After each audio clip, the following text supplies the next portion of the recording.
Hello, and welcome to the Onstage Colorado podcast, where the topic is theater, theater in Colorado specifically, and theater in Colorado that's going on now. I'm Alex Miller, and later in the episode, we've got an interview with Pesha Rudnick, artistic director for local theater company in Boulder. We talk about some of the shows coming up for local, including Flame Broiled or The Ugly Play by Rodney Hicks, as well as some of the accolades local has been garnering lately. The Colorado theater scene is pretty busy right now, and the Onstage Colorado review crew has been out and about to see some of it. On the website now, we've got reviews of Cabaret at Littleton Town Hall, Once at Miners Alley, Indecent at the Denver Center, and Bright Star at the Arvada Center. For Cabaret, reviewer Jane Reuter thought the classic musical, directed and choreographed by Nick Sugar, who also stars, was a strong production overall. She had a few quibbles about a couple of the relationships not quite hitting the mark, but as usual, Town Hall delivers a winner with the show, which runs through October 13th. Indecent, showing at the Space Theater at the Denver Center, is Paula Vogel's tribute to Yiddish playwright Sholem Asch's controversial God of Vengeance, and it kicks off the DCPA season. Indecent is a play within a play with heavy Jewish and Yiddish themes, and it touches on a lot of different things, ranging from artistic freedom and censorship to the difficulty of pursuing a same-sex relationship back in the early 20th century. It's a lavish production and, as typical for DCPA, extremely well done. My main issue with it, I wasn't 100% sure why I was hearing this particular story. The play the actors were performing and defending didn't strike me as all that important, and the shifting palette of characters made it tough at times to hold my attention through an almost 2-hour show presented with no intermission. Suffice to say, this won't be everyone's cup of tea, but it's another bold statement by DCPA's artistic director Chris Coleman that the theater is ready and willing to go in all kinds of interesting directions. And we won't all like all of it.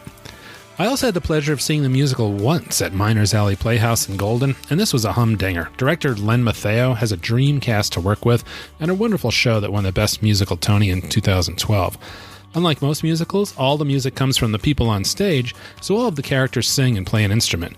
The two leads, John Hauer and Carmen Shedd, are wonderful, but this show's superpower is its deep bench. There are so many great performances by the 10-member cast that it's hard not to fall in love with all of them.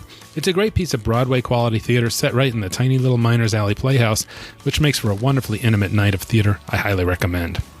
Reviewer Lane Ware caught the Arvada Center season opener Bright Star and gave it high marks. The musical, created by Steve Martin and Edie Brickell, is set in the Blue Ridge Mountains of North Carolina in the first half of the 20th century. Ware writes, "The well-crafted songs carry simple but seductive melodies along with clear and direct lyrics that have a sweet, authentic quality without becoming too saccharine. They range from heart-wrenching ballads and yearning love duets to energetic hootenannies. Under the music direction of Rod A. Lansbury, the mostly acoustic score is perfectly played." I also got a chance to see Miss Saigon at the Denver Center. The touring production is a huge, lavish production of, I guess what you'd have to say is a classic play. Miss Saigon's been around for a couple of decades now, and it tells the story of American GIs in Vietnam right around the fall of Saigon, and a love story kind of at the center of it. I guess you call it a love triangle. It's a tremendous show. It's not a light show. It's very heavy in places. It's I would have to say it's a tragedy, and but even so, my wife, who generally really leans towards happy endings, enjoyed it quite a bit. So definitely recommend that one as well. Coming up on the site, Lane will have a review from the Benchmark Theater, The Quality of Life, their season opener, and also I'll have something soon on the season opener at Curious Theater, which is called Passover. Yeah, a lot of stuff going on. All right, so let's do our weekly quick whip around of the state to see what shows are opening, in the next 10 days or so. Okay, here we go. In Aspen, Solo Flights, it's an annual week-long festival for the Aspen Theater at the Hearst Theater, and that's running September 18th through 21. It's 4 one-person shows. In Boulder, Tiny Beautiful Things kicks off the Boulder Ensemble Theater Company season at the Dairy Arts Center through October 12th. We'll have a review from Amy Drugan, who's a new reviewer in the Boulder area. Also, Ghosted, a paranormal mystery at Chautauqua, runs through October 27th. And Everybody, the Catamounts, is putting on at the Dairy Center September 20th through October 12th. In Brighton, Best of Enemies is at the Armory Performing Arts Center September 20th through 28th. And down in Colorado Springs, Busytown, the musical, Colorado Springs Fine Arts Center at Colorado College through October 13th. Down in Cripple Creek, You Can't Take It With You at the Butte Theater, September 20th through October 6th. And in the Denver metro area and surrounding, start with Cabaret at Town Hall Arts Center. We've got a review of that on the show. The Addams Family is at the Vintage Theater through October 27th. At Benchmark Theater in Lakewood, it's The Quality of Life, running through October 6th. And at the Vintage, again, Best Day of Your Life through October 6th. Curious Theater has Passover through October 12th. The Source Theater Cabaret is at Su Teatro, September 16th. And a new theater, or at least one I haven't heard of, Stage 33 Productions, has a show called Recent Tragic Events, which is being staged in a historic Denver loft from September 19th through 22nd. And the Aurora Fox kicks things off for the season with Miss You Like Hell, September 20th through October 13th, and I'll have a review of that coming up. At Champa Studio, which is right near the Denver Center there, it's Play On, a musical romp through Shakespeare's Women. It's being produced by En Toto 2. And I have a podcast from last week with Laura Jo Trexler talking all about that one. If you're into dance, Renee Heredia's Flamenco Fantasy Dance Theater has a show called Gypsy Flamenco Fire at Hamden Hall, September 21st. In Evergreen, another production of Cabaret at Ovation West Performing Arts through October 6th. Up in Fort Collins, Bob Blue has Driving Miss Daisy, September 21st through October 20th. In Golden, Script Prov returns to Miners Alley Playhouse on September 18th. And again, we had a podcast with the creator of Script Pod a couple of weeks ago if you want to learn more about it. In Grand Junction, the Moss Performing Arts Center, its first date, September 20th through 28th. And in Longmont, Motherhood the Musical at the Longmont Theater Company, September 13th through 22nd. In Parker, some Improv Survivor at the Studio at Main Street, September 21st. And way out in Westcliff, Stupid Fucking Bird, Aaron Posner's take on Chekhov's The Seagull at the Sherbino Theater, September 20th through 22nd. Finally, in Westcliff, they've got their 10-minute play competition performances for the year at the Westcliff Center for the Performing Arts Jones Theater, September 20th and 21st. So there you have it. I'll be right back with my interview with Pesha Rudnick from Local Theater Company.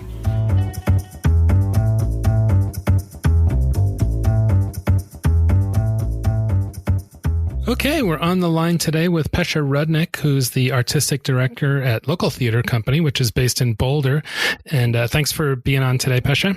My pleasure. Thanks for having me. Yeah, so, it was back in, I guess, June when the Henry Awards were going on. I was thinking, I should talk to Pesha because their play, that Paper Cut by Andrew Rosendorf, had won Outstanding New Player Musical from Henry Awards, and I thought it would be cool to ask about that. But there's a bunch of other stuff that I want to ask you about too. But and I also noticed on your website that you had the 5280 magazine cited you as like an editor's choice as like a cool local theater. So you've kind of got some cool accolades going on right now.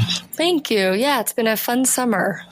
Appreciate that. And I'm sorry to say I didn't see Paper Cut, but can you tell me a little bit about that show? Sure. Paper Cut is a play that we did the world premiere, but we also developed it in our local lab in 2018 about a soldier who's just returned from Afghanistan with a disability. He's lost his leg in Afghanistan, but he's also dealing with the moral injury of war, and he has been serving under the Don't Ask, Don't Tell time period in America's history in the military. And so it's a play about returning home and trauma and moral injury and ultimately finding love. Okay. Yeah. Yeah. You think about it, there's compared to, World War II or Vietnam, there hasn't been a whole lot of art coming out of the most recent wars because they're so, I don't know, kind of hidden in some ways. Yeah. It's interesting. There were sort of a flurry of movies and certainly essays and firsthand accounts in the news, but we have moved away from telling the story and individual stories of this ongoing conflict in Afghanistan and the Middle East. And we did find that revisiting it as a company and recognizing that this is not history that is, like you said, 50 years ago, 75 years ago, 100 years ago. It's current. These are fresh wounds from contemporary stories of men and women who are in the workplace right now and are both dealing with the physical and emotional wounds from these wars. It's re-traumatizing. And it was humbling and eye-opening to be in that world and then have veterans come to the show who are young people just like us and and respond to the work and say, yeah, I was there and it was 18 months ago, or I was there and it was 3 years ago and I'm still dealing with the trauma of returning. So yeah, it's a very, very contemporary story that penetrated many different communities here in Boulder and in Colorado at large. Right. And do you know, is Paper Cut going to have any other productions? We hope so. Yeah, we're working on it. Andrew and I became very close in the process of working on the play, and we do have visions and dreams of moving it. So I want to say to be continued, but I will let you know if I can announce anything. Awesome. Well, best of luck with that. And, thank you. And so I wanted to ask a little bit about the, local theater company is really focused on new American plays, and you, that's all you do, right? That is all we do. Yes. We produce, develop new American plays. And most of those come out of the local lab, which is your yearly festival. Yeah, Local Lab is sort of the cornerstone of our season, and I like to call it both a playground for our visiting writers and a playground for the audiences, because we get to know the plays, we grow the plays, we talk about them, they're in workshop. We have 90% of our ensemble is local, and we are sort of working on them together, and then we emerge from that lab with some options of what we're going to produce in the upcoming season. And so I really rely on that lab to get to know the writer and get to know the direction that the play is moving in. And then, of course, for our audiences to express to us what resonated with them and kind of what is exciting them about the possibilities for upcoming season. And so Local Lab is typically three plays? It's 3 plays. And last year we debuted our Local Rights, which is our young adult writing program. So last year we had 7 4 student plays and 3 plays by adults. So we keep growing it every year. Oh, that's wonderful. Student plays. And how many scripts do you have to go through to get to that 3 on the adult side? Yeah, I think that's my favorite and the most challenging part of my job is that we typically receive anywhere from 100 to 200 scripts. We are right now in the process of adjudicating, it's not the right word, of reading scripts. And I think we have about 120 submissions right now. And we have a whole process within our company about how we read and how they move through the funnel of readers. But we whittle it down to 15 that we're responding to, and then we have to whittle that down to 3. And we have our submission process. We initially started with just an open submission process where anybody could submit a play at any time, and we quickly learned that we were overwhelmed. So now we have solicited submissions only, which means through agents and through close colleagues or invitation, unless you live in the Western region. If you live in Colorado or Wyoming or even New Mexico, then we will accept any submission from what we consider a local writer. Okay. Yeah, I'm sure that narrows it down a little bit. But, I have to say, it helps. I'm sort of amazed by the number of there's often a lot of people saying there's just not enough, new plays being done. And the fact that, and of course, they're not all great, apparently. But are you surprised that there are this many people out there writing plays? It's so hard, I think. Oh, writing plays. Yeah. It is hard. And I know firsthand how hard it is. I've written a few plays and it's unbelievably challenging. Am I surprised? No. Do I encourage and do I feel honored to read them? Yes. It's the art of playwriting is so different from any other medium in writing, in that it's both highly collaborative and yet, it starts alone at a desk or, with one other person. And to distill an entire story and plot and theme and character and all this stuff that we, expect from a great piece of theater into one evening. I sort of think of playwrights as poets because they have to be so economical with their language and their world.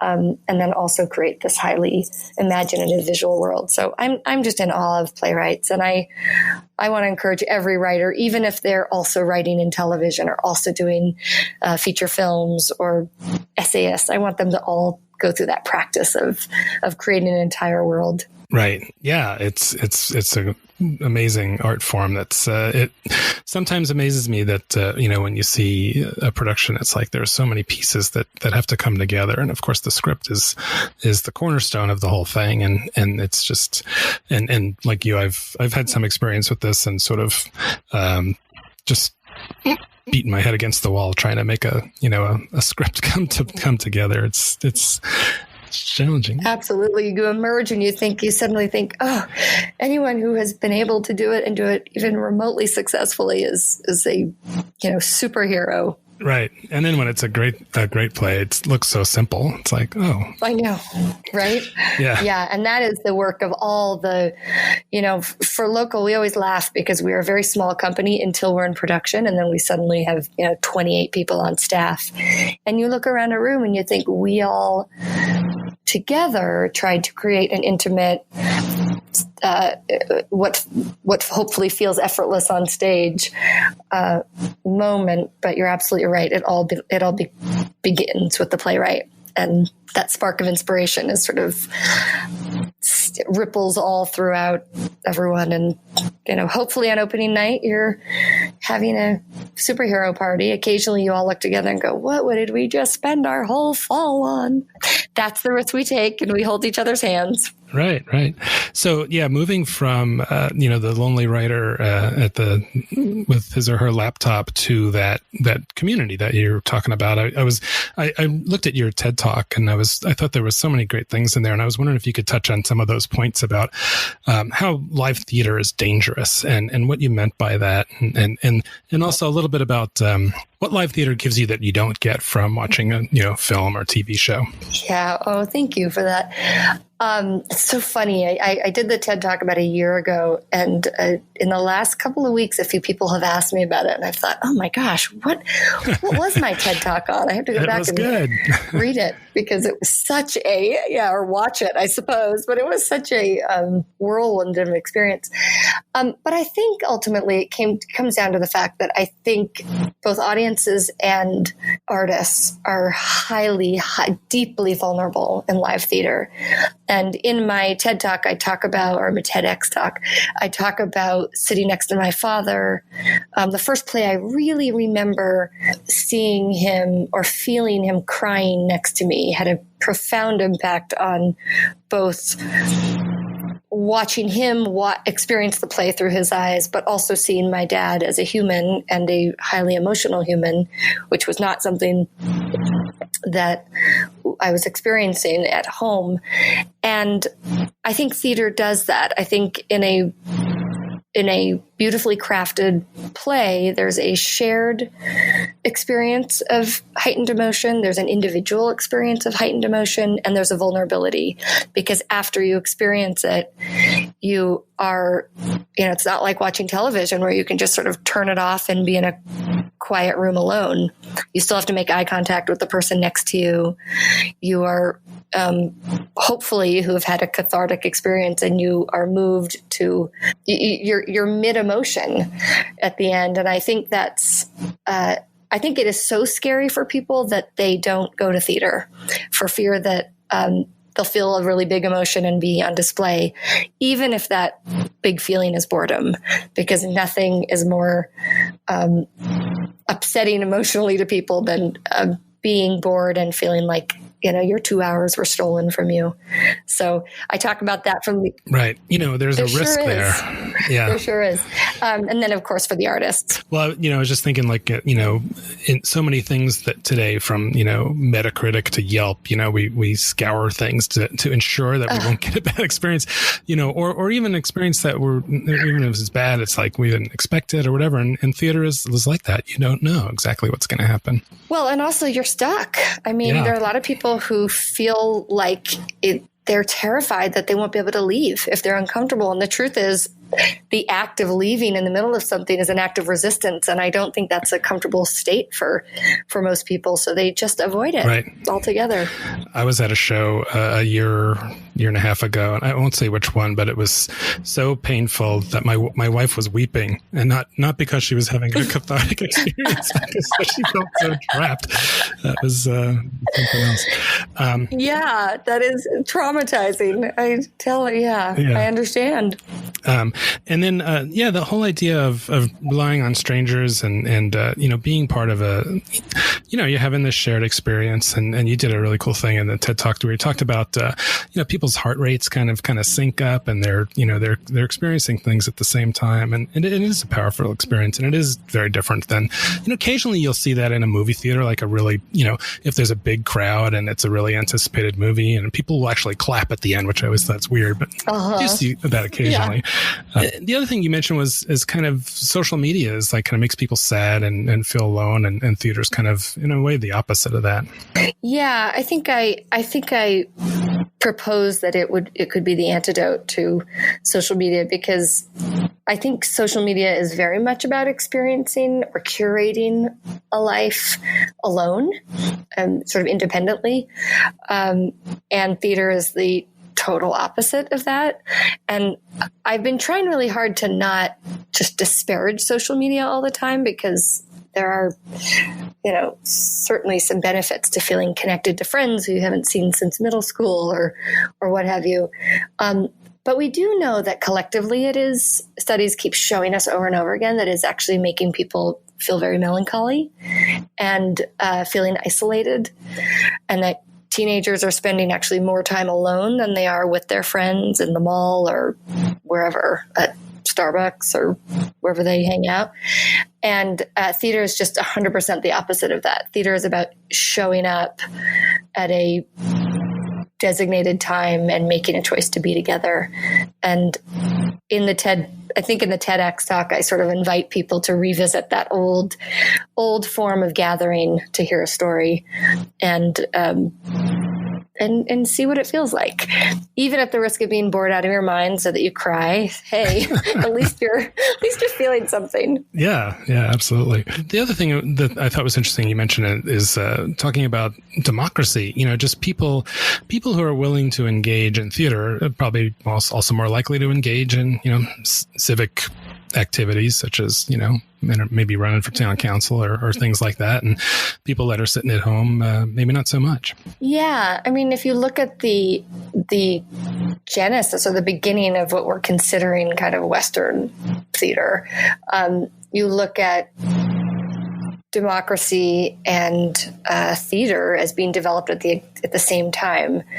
And in Greece, and I've been to Greece once before and looking at the theaters and the amphitheaters where this sort of self-expression, but also communicating with large groups of people and taking the conversation instead of directly out to them, but sideways. So that you go from what used to be kind of preaching to turning and looking at another character and talking about an idea so that the audience can observe it and then have their own opinion. Feels like a very democratic, it's a democratic way of engaging in the world. So yeah, I don't think it's coincidental that theater and democracy were sort of born at the same time. And it is that kind of storytelling that is hopefully inspiring in people and gets them to get involved. All right. Well, moving from those heady thoughts to some more practical things, what's up next? You've got Flame Broiled or The Ugly Play by Rodney Hicks, which and he's also directing. He is, yeah. So Flame Broiled or The Ugly Play came to us. We included it in our lab last year, and so Rodney Hicks has been a sort of a mainstay on Broadway for a number of years. He was in the original cast of Rent and Jesus Christ Superstar a few years ago. He was just 2 years ago in the original cast of Come From Away on Broadway. A fantastic musical theater actor and just phenomenal performer. He moved to Denver almost 2 years ago. And it may have been 18 months ago. And he moved here at a time where he had a vocal condition that he had to leave the cast of Come From Away because he lost his voice pretty suddenly, which meant a major change in his career. He had gone from kind of the top of his career as a performer to having literally no voice. And he began writing. And he sent me a first draft of this play, Flame Broiled, or The Ugly Play, which is sort of a searing satire about race and identity politics in America. And it was inspired. I actually encourage you to interview him, but it was inspired by a playwriting class he took with Paula Vogel. And I read it and I said, write more, keep going, let's do a reading of it. So we developed it in lab. Soon after lab, committed to producing the world premiere. And, we're about 3 weeks from first rehearsal. And Rodney felt like the right person to direct it because as a performer, he just brings a lot of skill with actors to the room. And this is a 4-person cast, and each character, I think, plays like 9 characters or something. Or 9 roles. So there's over 30 people represented in the play, and it is gonna be awesome. It's big and emotional and intense. Yeah. So that's October 24th through November 17th at the Dairy in Boulder. And then in the spring, you've got, of course, you've got local lab. What month is that again? That's in March 13th through 15th at the Dairy. And I have no idea what will be included in that, but we will announce it this fall or, end of the winter. Okay. And then a show called Sin Eaters starting April 15th. Correct. And Sin Eaters might be one of the scariest plays we've ever produced as a company. Wow. It definitely, we have a viewer discretion advisory on it. It's it's a play about content moderators. So the people who are on the front lines of monitoring the content that is unfit for social media and for our eyes. And so it sort of looks at the underbelly of the internet, particularly social media, and then looks at how we as a nation, but also on a global scale, treat the people who are sort of eating the sins of our country. It's an amazing play. There's a sort of a thriller element to it. It's fast. It's about 60 minutes, maybe 65 minutes. And it's a genre that I've never worked in before because it's a thriller. But I'm really excited about it. I'm really excited about particularly Boulder audiences seeing the tech industry on display. Wow, that's fascinating. I know there's a historic precedent or Sin Eaters. Centuries ago they would be like somebody would come to the town and I don't know. I remember exactly how it worked, but I think they would like tell people would tell them their sins and then they'd beat the crap out of them or something like that. It was kind of a weird job. Exactly. And so, equating that with the Facebook moderators is perfect. Totally. It's basically a person who consumes the sort of ritual meal in order to take the, spirituality out of the sins. So it's a yes, you hit the nail on the head. Great. Well, is there anything else you wanted to touch on before we close out here? No, I mean, I guess there's one thing, which is that every year I sort of look at a season and think about what we're putting in the world. And what keeps flowing through my mind is this quote from Cesar Cruz. He said that art should comfort the disturbed and disturb the comfortable, which is kind of a variation of the comfort the afflicted and afflict the comfortable. Right. But I really feel like that's what our season is about this year. It's really comforting the disturbed and disturbing the comfortable as we are in this kind of time in American history. So I hope people come see our shows. All right, Pesha. Well, thanks so much for taking the time to talk with the Onstage Colorado podcast, and look forward to coming out to see Flame Broiled, or The Ugly Play, in October. And congratulations on your and I guess to Andrew Rosendorf for the Henry Award for Best New Play. Thank you so much.